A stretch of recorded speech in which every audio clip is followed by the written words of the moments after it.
Hello guys, what's up? Today we are starting a important chapter of chemistry, solid state. This chapter will help you in class 12 as well as NEET and JEE Mains. Okay, in class 11 you studied that states of matter. We studied that the states of matter is three, na? Solid, liquid and gas.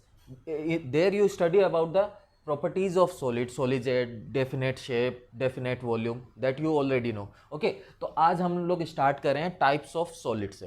ठीक है, types of solid on the basis of arrangement. Arrangement के basis पे solid दो type का होता है, crystalline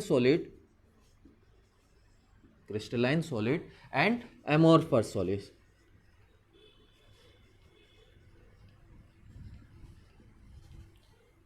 crystalline solid है regular geometry. Crystalline solid जो है वो छोटे छोटे क्रिस्टल से बना होता है एक टाइप से, और जिनकी ज्योमेट्री क्या होती है, रेगुलर होती है. जो भी अरेंजमेंट होती है वो क्या होती है, रेगुलर होती है. Characteristic regular geometry. ओके, जबकि एमोर्फस में क्या होती है, इर्रेगुलर ज्योमेट्री होती है.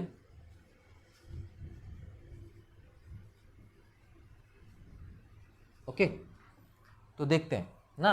हमने बोला क्रिस्टलाइन में रेगुलर ज्योमेट्री होती है. इसमें जो अरेंजमेंट है कुछ इस टाइप से है. इफ आप एटम्स के अरेंजमेंट को देखेंगे तो ये क्या होंगे, एक रेगुलर मैनर में अरेंज होंगे. ठीक है, तो आप देख सकते हैं ये क्या है, रेगुलर है. ये कौन सा सॉलिड बनेगा, क्रिस्टलाइन सॉलिड. बट अमोर्फस में क्या है, इरेगुलर है, रैंडमली अरेंज होते हैं एटम्स. जहां तहाँ कहीं भी लगा दीजिए आप. ये आपका क्या है, ये आपका बन गया है अमोर्फस सॉलिड. ओके, तो रेगुलर ज्योमेट्री का मीन्स क्या है, इफ हम लोग इनको जो एटम्स है इनको मिलाएं, इनके से फिक्स शेप बनेगी. फॉर एग्जांपल यहाँ पे हमारी स्क्वायर शेप बन रही है, तो ये स्क्वायर क्या होता रहेगा, रिपीट होता रहेगा. कहीं हो सकता है हेक्सागन बन रहा होगा, वहाँ हेक्सागन रिपीट होता रहेगा. बट यहाँ पे कोई फिक्स ज्योमेट्री रिपीट नहीं होगी. ठीक है, तो बात समझे. इनका फर्स्ट डिफरेंस हमने याद कर लिया. क्या, क्रिस्टलाइन सॉलिड की ज्योमेट्री क्या होती है, रेगुलर होती है, और अमोर्फस की ज्योमेट्री कैसी होती है, इर्रेगुलर होती है. ठीक है, सेकंड बात करते हैं, जो इनकी फिजिकल और फिजिकल प्रॉपर्टीज है क्रिस्टलाइन सॉलिड की, वो फिक्स रहेगी. ठीक है, क्यों, आप चेक कर लीजिए. इफ यहाँ पे भी आप डेंसिटी चेक करेंगे और यहाँ पे भी इफ डेंसिटी चेक करेंगे आप, तो दोनों जगह डेंसिटी आपको क्या मिलेगी, सेम मिलेगी, क्योंकि यहाँ पे क्या है, ज्योमेट्री सेम है. ठीक है, बट यहाँ देखिए, इफ यहाँ आप डेंसिटी चेक करेंगे तो हो सकता है डेंसिटी कम मिले और कहीं पे ज़्यादा मिले, क्योंकि यहाँ पे क्या है, नंबर ऑफ एटम ज़्यादा है और यहाँ पे कम है ना. तो आपकी जो कोई भी फिजिकल प्रॉपर्टी है, या जो फिजिकल प्रॉपर्टीज की जो वैल्यू आएगी क्रिस्टलाइन सॉलिड के लिए फिक्स आएगी, जबकि एमोर्फस सॉलिड के लिए चेंज होने वाली है. आप ये समझ लीजिए. ठीक है, अच्छा, एक और इंपॉर्टेंट प्रॉपर्टी है, क्रिस्टलाइन सॉलिड जो होते हैं एनिसोट्रोपिक होते हैं. एनाइसोट्रोपिक इन नेचर होते हैं, जबकि ये क्या होते हैं, हमारे आइसोट्रोपिक इन नेचर होते हैं. अब इस चीज को इंपॉर्टेंट है बच्चों, अच्छे से देखिए. आइसोट्रोपिक का मतलब होता है इफ आप डायरेक्शन भी चेंज कर देंगे तो आपकी फिजिकल प्रॉपर्टीज चेंज नहीं होने वाली है.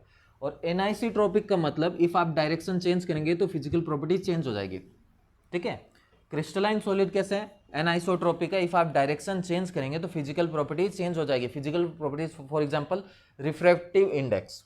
ओके, इफ आपने रिफ्रैक्टिव इंडेक्स सपोज इस डायरेक्शन से चेक किया, ठीक है, हम इस डायरेक्शन से इफ रिफ्रैक्टिव इंडेक्स से चेक कर रहे हैं, तो आप देख रहे हैं कि जो लाइट है वो डायरेक्टली पास हो जाएगी, क्योंकि एटम्स लाइट से क्या है, दूर है एक टाइप से. और इफ आपने रिफ्रैक्टिव इंडेक्स इस डायरेक्शन से चेक किया तो आप देखेंगे कि जो एटम्स है वो लाइट के पास पास है. तो यहाँ जो रिफ्रैक्टिव इंडेक्स था, मान लो μ1, और यहाँ जो रिफ्रैक्टिव इंडेक्स है μ2, इन दोनों की वैल्यू क्या आने वाली है बच्चों, डिफरेंट आने वाली है. आप खुद से जज कर सकते हैं कि यहाँ एटम्स दूर दूर है और यहाँ एटम्स इस डायरेक्शन से जाने से क्या हो गए, कभी दूर है कभी पास है, तो दोनों में रिफ्रैक्टिव इंडेक्स की वैल्यू क्या आएगी, डिफरेंट आने वाली है. ठीक है, जबकि अमोर्फस में क्या है, रैंडम अरेंजमेंट है. तो चाहे आप इस डायरेक्शन जाए चाहे इस डायरेक्शन जाए, दोनों जगह क्या है, रैंडम है. तो यहाँ अप्रोक्सीमेट जो आपका रिफ्रैक्टिव इंडेक्स होगा, तो अप्रोक्सीमेट रिफ्रैक्टिव इंडेक्स आपका क्या आने वाला है, सेम आने वाला है. ठीक है। तो एक इंपॉर्टेंट चीज बोल दिया, क्रिस्टलाइन सॉलिड में इफ आप डायरेक्शन चेंज करेंगे, जिस डायरेक्शन से आप प्रॉपर्टी मेजर कर रहे हैं, इफ आप डायरेक्शन चेंज करेंगे तो प्रॉपर्टी चेंज हो जाएगी। इस प्रॉपर्टी को हम बोलते हैं एनाइसोट्रोपिक। और इफ अमोर्फस सॉलिड में आप डायरेक्शन चेंज भी करेंगे तो भी प्रॉपर्टी आपको सेम मिलेगी। इस चीज को हम क्या बोलते हैं, आइसोट्रोपिक इन नेचर। ठीक है, अब चीजों को और समझते हैं। यह हमने इनकी बात कर ली डायरेक्शन के बेसिस पे। देन हम बात करते हैं इनको, इफ इनका मेल्टिंग पॉइंट कैलकुलेट करें दोनों का, किस किस का, क्रिस्टलाइन सॉलिड का एंड अमोर्फस सॉलिड का, तो क्रिस्टलाइन सॉलिड का जो मेल्टिंग पॉइंट आएगा वो शार्प मेल्टिंग पॉइंट आएगा। क्रिस्टलाइन सॉलिड का मेल्टिंग पॉइंट कैसे आने वाला बच्चों, शार्प आने वाला है। ये मेल्टिंग पॉइंट जैसे शार्प मीन्स आपको पता होगा जब भी हम सॉलिड को लिक्विड में कन्वर्ट करते हैं, जब भी वो मेल्ट हो रहा होता है तो उस टाइम टेम्परेचर में कोई चेंज नहीं होता है। फॉर एग्जाम्पल आइस का मेल्टिंग पॉइंट 0 डिग्री है, जब तक पूरी आइस आपका लिक्विड में कन्वर्ट नहीं हो जाती उस चीज़ का टेम्परेचर ऑलवेज कितना रहेगा, 0 डिग्री रहेगा। बट अमोर्फस सॉलिड में क्या होगा कि इनके पास एक रेंज ऑफ टेम्परेचर आएगी। जैसे ये तो क्या होंगे, क्रिस्टलाइन सॉलिड का जो मेल्टिंग पॉइंट होगा वो शार्प होगा, फॉर एग्जाम्पल 275 केल्विन या 200 डिग्री सेल्सियस, एक फिक्स वैल्यू आएगी। इसके ऊपर इस टेम्परेचर पे पूरा का पूरा सॉलिड क्या हो जाएगा, मेल्ट हो जाएगा। बट अमोर्फस में ऐसा नहीं मिलेगा। अमोर्फस में आपको मेल्टिंग पॉइंट में एक रेंज ऑफ टेम्परेचर मिलेगा। क्या मिलेगा बच्चों, एक रेंज ऑफ टेम्परेचर मिलेगा कुछ देर। जैसे मान लो प्लास्टिक है, अमोर्फस सॉलिड का एग्जांपल क्या है, प्लास्टिक है। आप उस प्लास्टिक को हीट करेंगे तो वो पहले क्या होगा, धीरे धीरे सॉफ्ट होगा, उसके बाद धीरे धीरे मेल्ट होगा। एक टाइम में सारा का सारा प्लास्टिक मेल्ट नहीं होगा। एक रेंज मिलेगी, मान लो 270 से स्टार्ट हुआ और 280 डिग्री सेल्सियस तक ये मेल्ट होता रहा।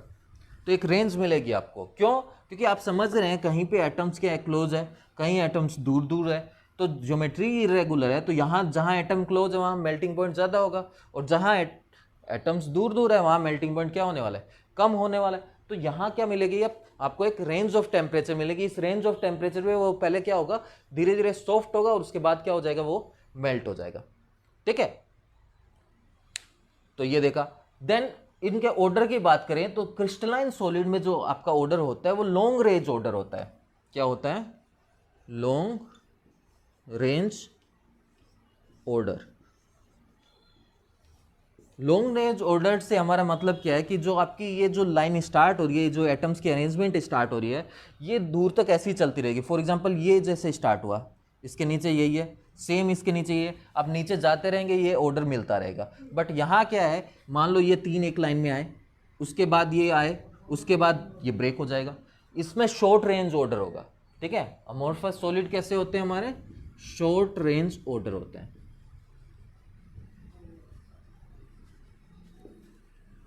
ठीक है, ऑर्डर से मतलब समझ रहे हो ना, जो एटम्स की अरेंजमेंट है ना, जैसे क्रिस्टलाइन सॉलिड में ये अरेंजमेंट जो है वो चलती रहेगी। ठीक है, ये लॉन्ग रेंज ऑर्डर में मिलेगी। जबकि अमोर्फस में जो मान लो ये 3 एटम की अरेंजमेंट है, इसके बाद आप जाएंगे तो ये अरेंजमेंट ब्रेक हो जाएगी, ये शॉर्ट रेंज ऑर्डर है। ठीक है, चलिए देन नेक्स्ट प्रॉपर्टी पे आते हैं। इफ हम लोग सॉलिड को शार्प एज टूल से कट करें, कोई धारदार चीज से हम सॉलिड को क्या कर रहे हैं, कट कर रहे हैं। मान लो हमने किसको कट किया, फर्स्ट हमने कट किया हमारे क्रिस्टलाइन सॉलिड को, और दूसरी बार हम कट करने का ट्राई कर रहे हैं अमोर्फस सॉलिड को। तो आप देखेंगे कि जो न्यू जनरेट सरफेस है, जब आपने किसी चीज को कट कर दिया तो जो न्यू जनरेट सरफेस होगी, बीच वाली सरफेस तोड़ने के बाद जो देखेंगे ना, क्रिस्टलाइन सॉलिड में ये जो न्यू जनरेट सरफेस होगी ये प्लेन एंड स्मूथ होने वाली है। जबकि यहाँ आप देख के ही बता सकते हैं यहाँ कैसे होने वाली है, ये इरेगुलर होने वाली है। ठीक है, यहाँ स्मूथ नहीं होगी, रफ एंड इरेगुलर होगी। ठीक है, जबकि आपके क्रिस्टलाइन सॉलिड में कैसे होने वाली है, स्मूथ होने वाली है।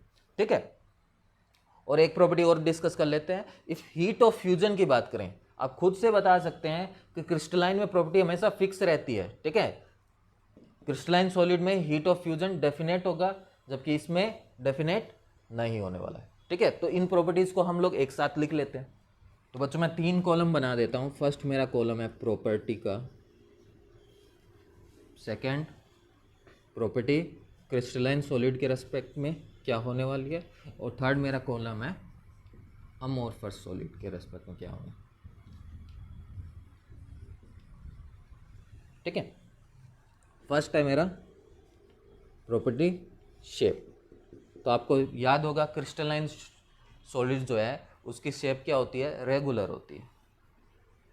तो आप लिख सकते हैं यहाँ पे रेगुलर ज्योमेट्री, और यहाँ आपके क्या होने वाली है, इर्रेगुलर ज्योमेट्री।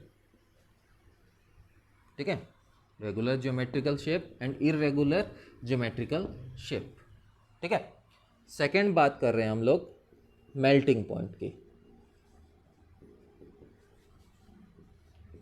तो आपको याद होगा क्रिस्टलाइन सॉलिड का मेल्टिंग पॉइंट कैसा होता है, शार्प होता है, शार्प एंड फिक्स्ड बोल सकते हैं आप इसको। ठीक है। जबकि अमोर्फस सॉलिड में क्या होता है, soften over range of temperature. एक रेंज ऑफ टेम्परेचर पे ये क्या होते हैं, सॉफ्टन होते हैं। ग्रेजुअली, ग्रेजुअली मतलब धीरे धीरे, soften over range of temperature. Okay. Third property हम देख लेते हैं, डायरेक्शन के बेसिस पे प्रॉपर्टी क्या क्या हो रहा था ना। ये क्या था हमारा, एनाइसोट्रोपिक था इन नेचर, और जबकि अमोर्फस सॉलिड कैसे थे, आइसोट्रोपिक इन नेचर थे। इफ आप डायरेक्शन चेंज करते थे तो अमोर्फस सॉलिड में प्रॉपर्टी चेंज नहीं होती थी। नेक्स्ट देख लेते हैं हम लोग हीट ऑफ फ्यूजन ना। अब बच्चों फ्यूजन का मतलब आप समझ रहे हैं, ब्रेक होना, कि कितना हीट करें कि वो ब्रेक होकर गैसियस फॉर्म में चेंज हो जाए ना। तो इसको ही हीट ऑफ फ्यूजन बोलते हैं। तो हमने पढ़ा था क्रिस्टलाइन सॉलिड में हीट ऑफ फ्यूजन कैसी होती है, डेफिनेट होती है, और इसमें डेफिनेट नहीं होती है। ठीक है। चलो उसके बाद हम लोग अरेंजमेंट की बात करें। अरेंजमेंट की बात करें तो हमको याद है क्रिस्टलाइन सॉलिड क्या था, लॉन्ग रेंज ऑर्डर्ड था।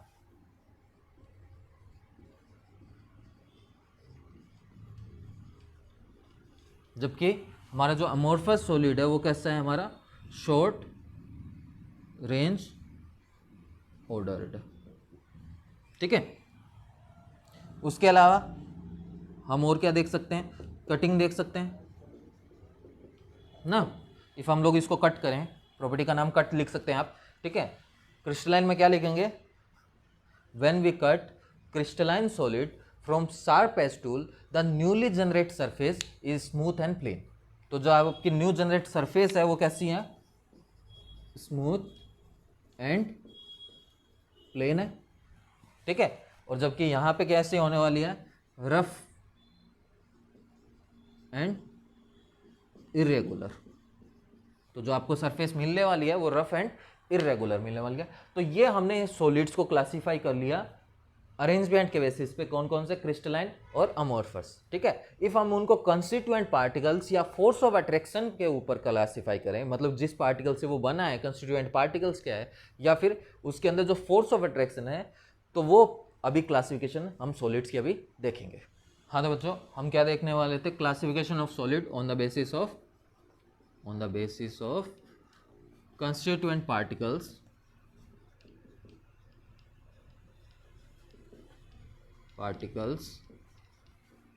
और force of attraction. Force of attraction को मैंने शॉर्ट में FOA लिख दिया है। ठीक है। इसके बेसिस पे हमारे जो सॉलिड है वो 4 टाइप के होते हैं। फर्स्ट है हमारा मोलिकुलर सॉलिड, मोलिकुलर सॉलिड। तो सबसे पहले हम किसको देखने वाले हैं, मोलिकुलर सॉलिड को। उसके बाद हमारा सेकंड है आयोनिक सॉलिड। सेकंड कौन सा बच्चों, आयनिक सॉलिड। थर्ड हमारा है मेटेलिक सॉलिड।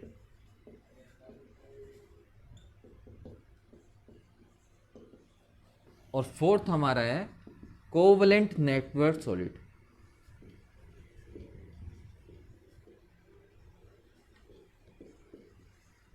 ठीक है। कौन कौन सा, मोलिकुलर सॉलिड, नेम से पता चल रहा है ये किससे बना होगा, ये मोलिक्यूल से बना होगा। आयनिक सॉलिड ये किससे बना होगा, आयन से बना होगा। मेटेलिक सॉलिड मेटल्स होंगे। कोवलेंट नेटवर्क सॉलिड एटम से बना होता है। ठीक है। इन सब में सबसे ज़्यादा जिसका मेल्टिंग पॉइंट होता है वो कौन सा है, हमारा covalent network solid. Very high melting point, ठीक है। और इसके बाद कौन सा आएगा हमारा मेटेलिक और आयनिक सॉलिड का भी मेल्टिंग पॉइंट क्या होता है, हाई होता है, ठीक है। अभी हम इनको अलग अलग से पढ़ेंगे। फर्स्ट बात करें मोलिकुलर सॉलिड, तो मोलिकुलर सॉलिड किससे बना होगा, मोलिक्यूल्स से बना होगा। और मोलिक्यूल्स कितने टाइप के हो सकते हैं आपके, मोलिक्यूल्स नॉर्मली दो टाइप के हैं, polar and non polar. First हम देख लेते हैं कौन सा, नॉन पोलर के लिए, ठीक है। तो नॉन पोलर में आपका डाइपोल मोमेंट कितना होता है, जीरो होता है। डाइपोल मोमेंट याद है ना, क्लास 11 में पढ़ा है हमने।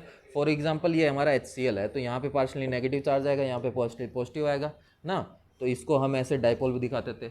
डाइपोल मोमेंट का फॉर्मूला था Q इंटू डी ना, Q था चार्ज और D था डिस्टेंस, ठीक है। तो यहाँ कुछ डाइपोल आने वाला है ना, मतलब ये क्या है, पोलर है। बट यही बात करें हम हाइड्रोजन और हाइड्रोजन के, यहाँ कुछ चार्ज नहीं आएगा, मतलब इसका डाइपोल मोमेंट कितना आएगा, H2 के लिए 0 आने वाला है, ठीक है। तो ये हमारा कैसा मॉलिक्यूल है, ये हमारा नॉन पोलर है। और ये मॉलिक्यूल बड़ा हो, फॉर एग्जांपल CH4 है, जिसमें पॉली एटॉमिक मॉलिक्यूल की बात करें हम, ठीक है। तो इसके लिए हमने ट्रिक बताई थी, क्या बताया था, याद है बच्चों, हमने बताया था कि same surrounding with no lone pair. If surrounding क्या होगी, सेम होगी और लोन पेयर नहीं होगा, तो वो चीज़ क्या होने वाली है, वो चीज़ नॉन पोलर होगी। नॉन पोलर के लिए हम क्या बोले थे, सेम, ये सब 11 का था, मैं ऐसे लिख रहा हूं, surrounding with no lone pair. If lone pair नहीं होगा और सराउंडिंग सेम होगी, फॉर एग्जांपल CH4 की बात करें, CH4 में सराउंडिंग में क्या है, ओनली हाइड्रोजन है कार्बन के, कार्बन हमारा सेंट्रल एटम और चारों तरफ क्या है, हाइड्रोजन है। और कार्बन के पास आउटर में वैलेंस में कितने इलेक्ट्रॉन होते हैं, 4 इलेक्ट्रॉन में होते हैं। और इसने बॉन्ड कितने बना लिए, 4 बॉन्ड बना लिए, मीन्स कार्बन के पास लोन पेयर भी नहीं है। दोनों कंडीशन हमारी सेटिस्फाई होगी, लोन पेयर भी नहीं है और सराउंडिंग भी सेम है, मतलब ये कैसा मॉलिक्यूल है, ये नॉन पोलर है, ठीक है। तो मोलिकुलर सॉलिड में जो फोर्स ऑफ इंटरेक्शन होगा वो किसके बीच में होगा, मैं लिख देता हूं यहां पे, फोर्स ऑफ इंटरेक्शन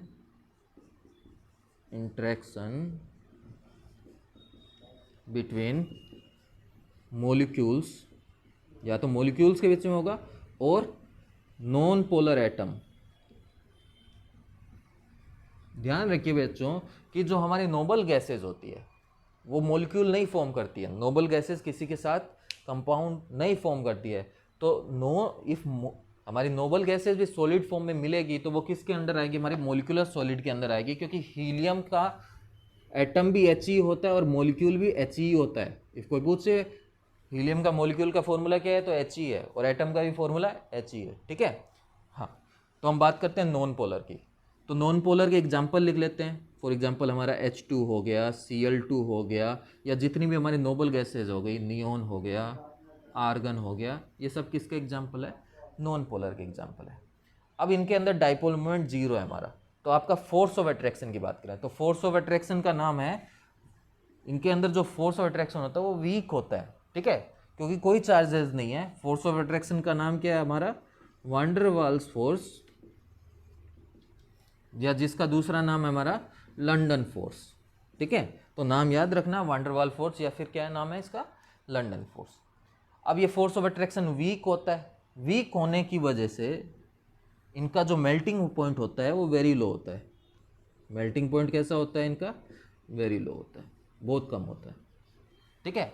बात करें ये है क्या, कंडक्टर है, इंसुलेटर है, क्या है, ठीक है। तो ये क्या है, इनके पास कोई फ्री ऑफ इलेक्ट्रॉन नहीं है, ये क्या है हमारे इंसुलेटर, क्या है, इंसुलेटर है, ठीक है। अब बच्चों आपके दिमाग में आ रहा होगा सर वान डर वाल फोर्स लिखा है, हम जो फोर्स ऑफ अट्रैक्शन बता रहे हैं वो दो मॉलिक्यूल्स के बीच का बता रहे हैं। फॉर एग्जांपल हाइड्रोजन और हाइड्रोजन के बीच में कोवलेंट बॉन्ड है, हम इसकी बात नहीं कर रहे हैं। सॉलिड इसकी वजह से नहीं बना होगा, सॉलिड बनने के लिए जो दूसरा मॉलिक्यूल है उसके साथ इसका क्या होना चाहिए, फोर्स ऑफ अट्रैक्शन स्ट्रॉन्ग होना चाहिए। तो एक हाइड्रोजन मॉलिक्यूल और दूसरे हाइड्रोजन मॉलिक्यूल के बीच में जो फोर्स ऑफ अट्रैक्शन है उसका नाम क्या है, वान डर वाल्स या फिर लंदन फोर्स। और ये चीज़ क्या होने वाली है, ये चीज़ सॉफ्ट होगी, क्योंकि ये फोर्स ऑफ अट्रैक्शन क्या है, वीक है, ठीक है। ये सॉलिड कैसा होने वाला है, सॉफ्ट होने वाला है। तो इस सॉलिड की प्रॉपर्टी हमने याद कर ली, मेल्टिंग पॉइंट लो होता है, सॉफ्ट होता है, फोर्स ऑफ अट्रैक्शन का नाम लंदन फोर्स या वान डर वाल फोर्स है, और ये क्या है हमारा इंसुलेटर है। तो ये हमने देख लिया नॉन पोलर। तो बच्चों सेकंड हमारा है polar molecular solid. Molecular solid का सेकंड क्या है पार्ट? Polar molecular solid. तो पोलर का मतलब क्या है? नेट डाइपोल मोमेंट जीरो नहीं होने वाला, mu not equal to zero. ठीक है, एग्जाम्पल के लिए आप ले सकते हैं HCl। ठीक है, HCl हाइड्रोजन और क्लोरीन में क्या है? डाइपोल है। इसके अलावा आपके पास SO2 है ना, ये भी इसी का एग्जाम्पल हो जाएगा आपका पोलर का। ठीक है, क्योंकि आप SO2 के चेक कर लीजिए, सराउंडिंग तो सेम है बट सल्फर के आउटर में क्या मिलेगा आपको? लोन पेयर मिलेगा, तो इसका net dipole moment not equal to zero है। तो इनके बीच में जो फोर्स ऑफ अट्रैक्शन है इसका नाम है डाइपोल डाइपोल फोर्स। ठीक है, ये डाइपोल डाइपोल इंटरेक्शन। क्योंकि HCl को देखिए, यहाँ पे नेगेटिव चार्ज होगा, यहाँ पॉजिटिव चार्ज होगा, तो ये एक डाइपोल बन गया और दूसरे डाइपोल से अट्रैक्ट हो जाएगा। ठीक है, तो इसका नाम क्या हो गया? Dipole dipole interaction. अब चीज़ों को समझिए कि ये क्या है? वांडरवॉल फोर्स से स्ट्रॉन्ग है, उतना ज़्यादा तो स्ट्रॉन्ग नहीं है, बट वांडरवॉल फोर्स के कंपेयर में ये फोर्स कैसा है? स्ट्रॉन्ग है। तो इनका मेल्टिंग पॉइंट नॉन पोलर से क्या होता है? हाई होता है।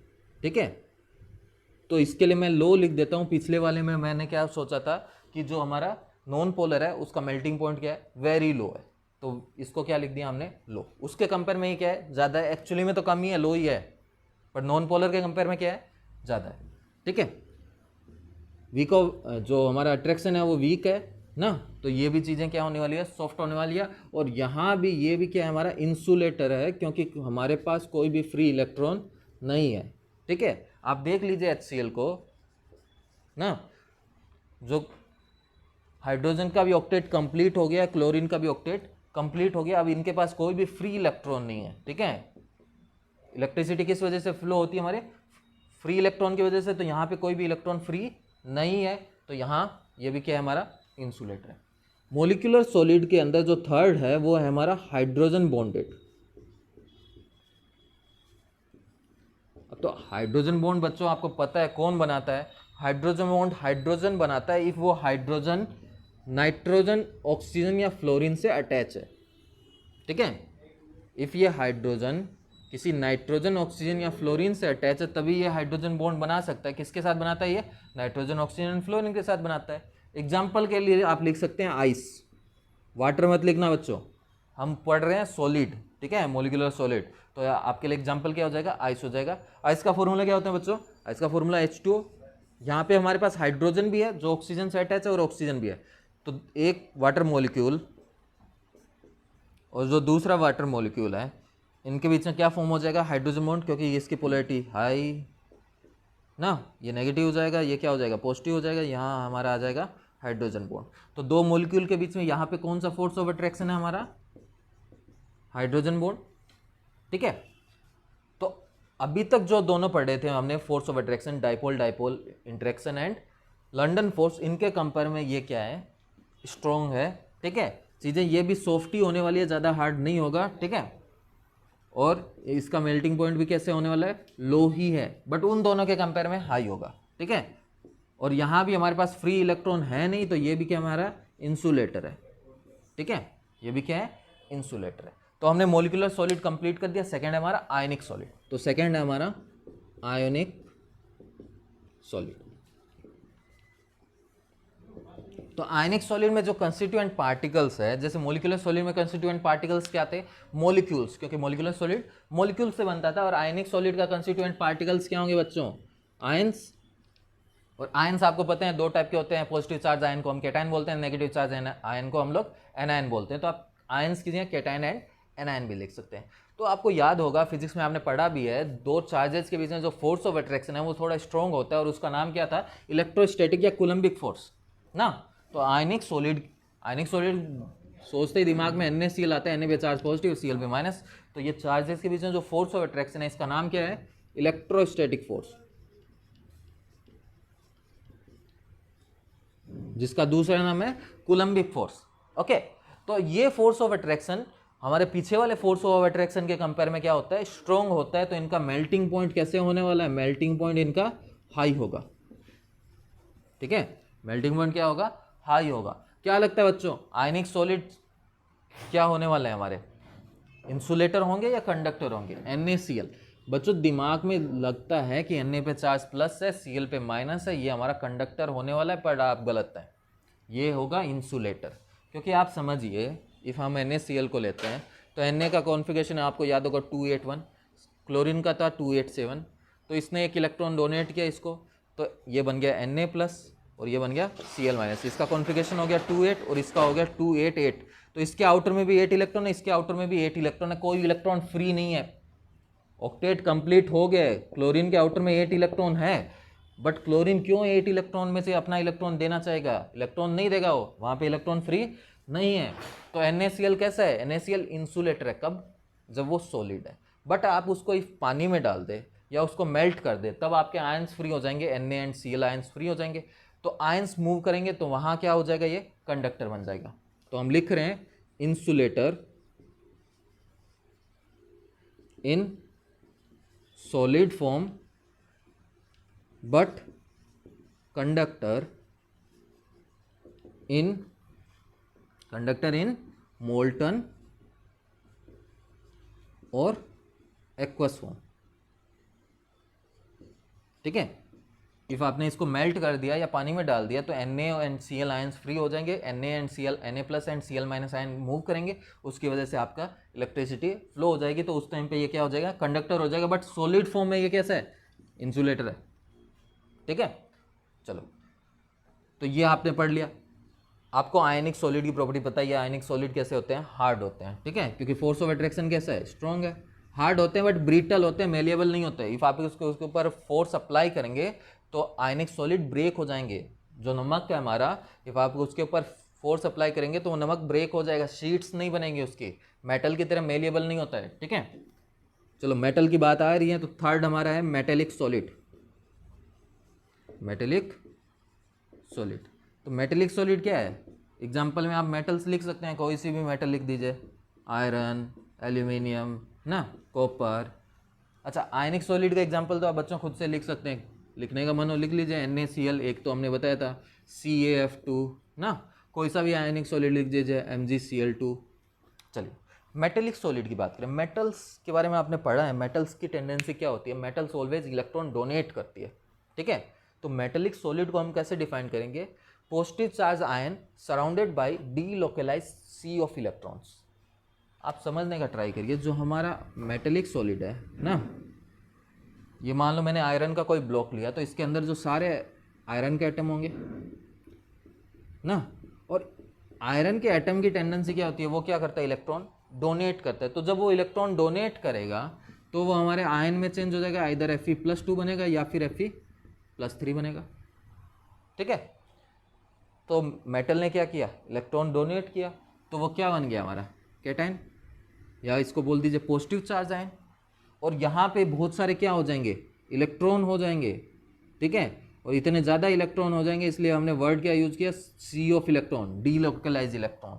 ठीक है, तो इन इलेक्ट्रॉन और इन पॉजिटिव चार्ज आयंस की वजह से जो फोर्स ऑफ अट्रैक्शन होता है, जिसको हम क्या बोलते हैं, मेटेलिक फोर्स या मेटेलिक बॉन्ड। ठीक है, तो मेटेलिक सॉलिड के कंस्टिट्यूएंट पार्टिकल पूछे तो क्या है, positive charge ion surrounded by delocalise sea of electron, positive charge ion surrounded by sea of electrons.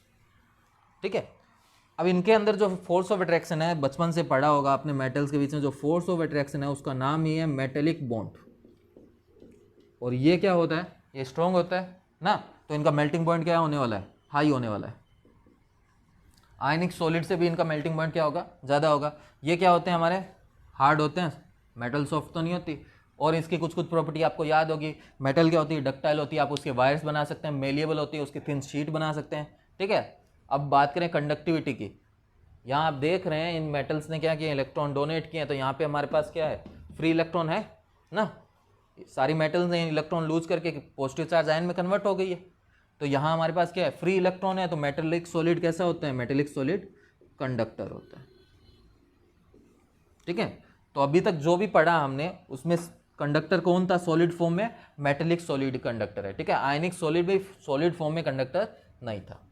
तो बच्चों जो हमारा फोर्थ सॉलिड है ना, फोर्थ और लास्ट, इसका नाम है कोवलेंट नेटवर्क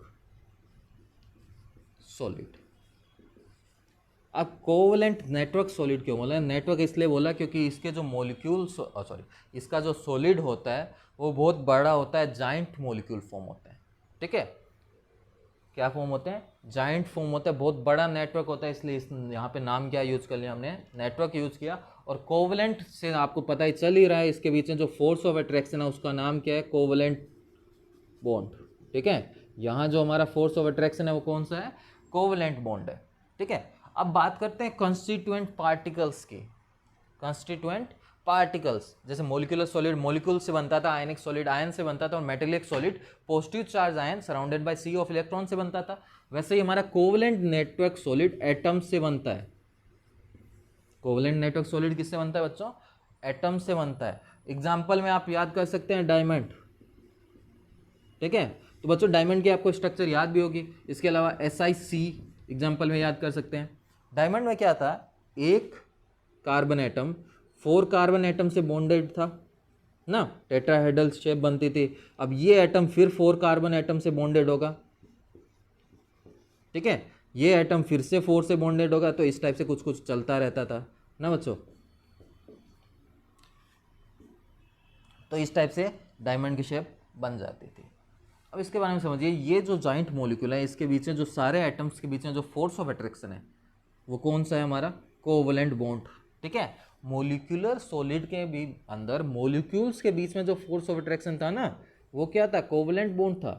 ठीक है, बट एक मॉलिक्यूल और दूसरे मॉलिक्यूल के बीच में जो फोर्स ऑफ अट्रैक्शन था जिससे वो सॉलिड में कन्वर्ट हो रहे थे, वो आइदर तो वान डेर वाल्स फोर्स था, या डाइपोल डाइपोल इंटरेक्शन था, या हाइड्रोजन बॉन्ड था। बट यहाँ पे ये किससे बना है? ये सॉलिड ये एटम से बना है, और एटम्स के बीच में जो भी फोर्स ऑफ अट्रैक्शन है सारा का सारा एक ही फोर्स ऑफ अट्रैक्शन है। कौन सा? हमारा कोवलेंट बॉन्ड। और ये बॉन्ड स्ट्रॉन्ग होता है, इनका मेल्टिंग पॉइंट वेरी हाई होता है। ध्यान रखना बच्चों, इनका मेल्टिंग पॉइंट बहुत ज़्यादा हाई होता है। और आप चेक कर लीजिए, यहाँ पे कोई भी आपका फ्री इलेक्ट्रॉन नहीं है, तो जो कोवलेंट नेटवर्क सॉलिड है वो क्या होता है?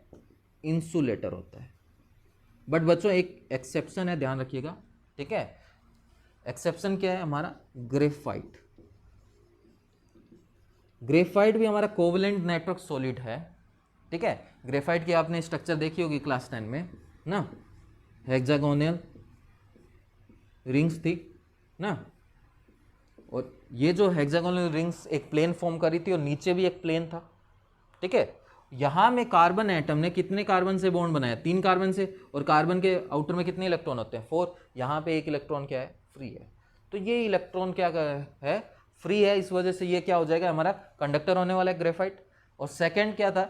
ये जो है लेयर, इसके नीचे एक और लेयर होती है सेम, ये लेयर एक दूसरे के ऊपर क्या कर सकती है? स्लिप कर सकती है, इसलिए ग्रेफाइट स्लिपरी होता है। तो ध्यान रखिएगा, एक्सेप्शन क्या है? ग्रेफाइट। ग्रेफाइट का ना तो मेल्टिंग पॉइंट हाई होता है ना, हाई तो होता है बट उतना ज़्यादा हाई नहीं है। सेकंड हमारा ग्रेफाइट कैसा है? कंडक्टर है। तो चीज़ें याद रहनी चाहिए बच्चों कि हमारा कोवलेंट नेटवर्क सॉलिड का मेल्टिंग पॉइंट सबसे ज़्यादा होता है जो भी सॉलिड हमने पढ़े, बट उसमें एक एक्सेप्शन है। कौन? ग्रेफाइट, जिसका मेल्टिंग पॉइंट क्या होता है? बाकी कोवलेंट नेटवर्क सॉलिड के कंपेयर में कम होता है, और ये क्या होता है? कंडक्टर होता है। बाकी कोवलेंट नेटवर्क सॉलिड जितने भी आप देखेंगे वो सब के सब क्या होने वाले हैं? इंसुलेटर होने वाले हैं। चलो बच्चों, हम लोग टाइप्स ऑफ सॉलिड जो अभी हमने पढ़े हैं उसको टेबुलर फॉर्म में पढ़ लेते हैं। टेबल फॉर्म में याद पढ़ने से आपको शायद जल्दी याद हो जाएगा। ठीक है, फर्स्ट हमारा टाइप, कौन सा टाइप का सॉलिड है। ठीक है, सेकेंड हमारा कंस्टिट्यूएंट पार्टिकल, किससे बना है वो। थर्ड कॉलम बना रहे हैं हम फोर्स ऑफ अट्रैक्शन की, कौन सा फोर्स है। फोर्थ कॉलम बना रहे हैं हम एग्जाम्पल का, उस सॉलिड के क्या एग्जाम्पल है हमारे पास। ठीक है, फिफ्थ उसका मान लीजिए मेल्टिंग पॉइंट की बात कर लेते हैं ना, और प्रॉपर्टी देख लेते हैं, सॉफ्ट है हार्ड है क्या है। ठीक है, और एक और कॉलम बना देते हैं ना कंडक्टिविटी के लिए। तो आप बातों को समझिए, ये कौन सा कॉलम है हमारा? कंडक्टिविटी। ठीक है, तो फर्स्ट सॉलिड हमने कौन सा पढ़ा था बच्चों? फर्स्ट सॉलिड हमने पढ़ा था मोलिकुलर सॉलिड, याद है ना बच्चों? फर्स्ट हमने पढ़ा था मोलिकुलर सॉलिड। तो मोलिकुलर सॉलिड किससे बनता है? मॉलिक्यूल्स से बनता है। तो कंस्टिट्यूएंट पार्टिकल्स क्या हमारे? मॉलिक्यूल्स से। ठीक है। इसके अंदर हमने क्या कौन से पढ़े थे, मॉलिक्यूल्स हमारे नॉन पोलर भी थे, पोलर भी थे ना, और थर्ड कैटेगरी हमने पढ़ी जो किससे बॉन्डेड थे, हाइड्रोजन बॉन्डेड भी थे कुछ, ठीक है। तो नॉन पोलर, पोलर और हाइड्रोजन बॉन्डेड तीनों किसके टाइप पे, मॉलिक्यूलर सॉलिड के, ये तीनों के कंस्टिट्यूएंट पार्टिकल सेम होने वाले मॉलिक्यूल्स, ठीक है। नॉन पोलर के अंदर जो फोर्स ऑफ अट्रैक्शन था उसका नाम क्या था, लंडन फोर्स, या इसका एक और नाम है डिस्पर्सन फोर्स भी बोलते हैं, ठीक है। मेनली ये लंडन फोर्स के नाम से ज़्यादा फेमस है, ठीक है। अब बात करते हैं नॉन पोलर का एग्जाम्पल, आपने याद किया था क्या, H2 हो गया, Cl2 हो गया, या हमारी नोबल गैसेज हो गई, नियोन हो गया ना, जिनोन हो गया, ये सब। मेल्टिंग पॉइंट इनका वेरी लो था, बहुत ज़्यादा लो था ना। प्रॉपर्टी में लिख देते हैं ये सॉफ्ट होते हैं, और ये क्या थे, इंसुलेटर थे। मैं IN लिख देता हूँ, आप पूरा कंप्लीट कर लीजिएगा, ठीक है। सेकेंड हमारा पोलर था ना, पोलर के बीच में जो फोर्स ऑफ अट्रैक्शन था वो क्या था बच्चों, डाइपोल डाइपोल इंटरेक्शन था। पोलर के एग्जांपल में आप याद कर सकते हैं SO2, HCl ना। इसके बाद इसका मेल्टिंग पॉइंट भी क्या था, इनका मेल्टिंग पॉइंट भी लो था, ये भी क्या थे हमारे, सॉफ्ट थे, बट इसके कंपेयर में इसका मेल्टिंग पॉइंट ज़्यादा था, इसलिए मैंने लो लिखा है, इसको वेरी लो लिखा है। ये भी क्या थे, इंसुलेटर थे, क्योंकि यहाँ भी क्या फ्री इलेक्ट्रॉन नहीं थे। तो हाइड्रोजन बॉन्डेड में फोर्स ऑफ अट्रैक्शन कौन सा था बच्चों, हाइड्रोजन बॉन्ड, ठीक है। एग्जाम्पल हमारा आइस हो गया ना, या आप वाटर के ब्रैकेट में सॉलिड लिख सकते हैं। मेल्टिंग पॉइंट इनका भी क्या होता है, लो होता है, ये भी क्या है हमारे सॉफ्ट है, इसके कंपेयर में हार्ड है थोड़े से ना, कंपेरेटिवली ये हार्ड है बट उतने ज़्यादा नहीं। ये भी क्या है हमारे इंसुलेटर है, क्योंकि फ्री इलेक्ट्रॉन नहीं था। सेकेंड हमारा था आयनिक सॉलिड। तो आपको याद होगा आयनिक सॉलिड के अंदर जो फोर्स ऑफ अट्रैक्शन था उसका नाम हमने बताया था इलेक्ट्रोस्टैटिक फोर्स, और जो बॉन्ड है उसका नाम था आयनिक बॉन्ड, ठीक है। एग्जाम्पल में आप लिख सकते हैं NaCl, MgCl2, CaF2, ठीक है, जो भी आपको लिखने का मन हो लिख लीजिए, ठीक है। मेल्टिंग पॉइंट इनका क्या था, हाई था, क्योंकि फोर्स ऑफ अट्रैक्शन स्ट्रॉन्ग था। कैसे थे बच्चों, ये हार्ड थे बट ब्रीटल थे, ब्रेक हो जा रहे थे ना। और ये क्या था, जब ये सॉलिड था, आयनिक सॉलिड जब सॉलिड था तब तो ये क्या थे, इंसुलेटर थे, बट मोल्टन या एक्वस फॉर्म के अंदर ये कैसे थे, कंडक्टर थे, ठीक है। सेकंड हमने पढ़ लिया। थर्ड हमारा कौन सा सॉलिड था बच्चों, मेटेलिक सॉलिड था। मेटेलिक सॉलिड, मेटेलिक सॉलिड में कंस्टिट्यूएंट पार्टिकल्स क्या थे, अच्छा यहाँ कंस्टिट्यूएंट पार्टिकल नहीं लिखा ना, आयनिक सॉलिड में क्या थे बच्चों, आयंस थे, ठीक है। मेटेलिक सॉलिड में क्या थे, मेटेलिक सॉलिड में positive charge ion surrounded bye C of electron, ठीक है। Positive charge ion surrounded bye C of electron थे। अच्छा, तो इनके बीच में जो फोर्स ऑफ अट्रैक्शन था वो कौन सा था, मेटेलिक बॉन्ड था ना। एग्जाम्पल में आपको मेटल्स लिख सकते हैं, हमारे आयरन हो गया, कॉपर हो गया, जिंक हो गया, एल्यूमिनियम हो गया, कोई सी भी मेटल लिख लीजिए, ठीक है। मेल्टिंग पॉइंट आपको मेटल्स का पता है बहुत ज़्यादा हाई होता है ना, फेयरली हाई लिख देते हैं हम, फेयरली हाई, ठीक है। मेटल क्या होती है, हार्ड होती है, उसके अलावा मेलिएबल होती है, उसके अलावा डक्टाइल होती है ना। और मेटल कैसी होती है, कंडक्टर होती है, क्योंकि इनके पास फ्री इलेक्ट्रॉन थे। फोर्थ हमारा आ गया कौन सा, कोवलेंट नेटवर्क सॉलिड।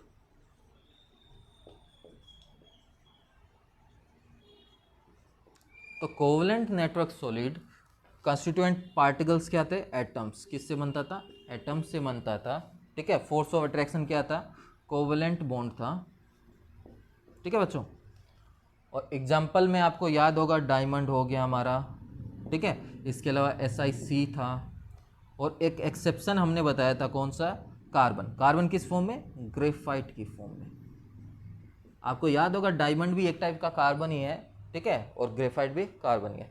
तो ग्रेफाइट एक्सेप्शन में था ना, EX लिख देता हूँ ताकि आपको याद रहे, ये क्या हमारा एक्सेप्शन है। तो जो हमारे कोवलेंट नेटवर्क सॉलिड होते हैं इनका मेल्टिंग पॉइंट क्या होता है, वेरी हाई होता है, बहुत ज़्यादा हाई होता है, ठीक है, एक्सेप्ट ग्रेफाइट, ठीक है। ये क्या होते हैं, हार्ड होते हैं और इंसुलेटर होते हैं, इंसुलेटर भी एक्सेप्ट ग्रेफाइट। ठीक है, ग्रेफाइट कैसा होता है आपका, कंडक्टर होता है। तो बच्चों आज के लिए बस इतना ही।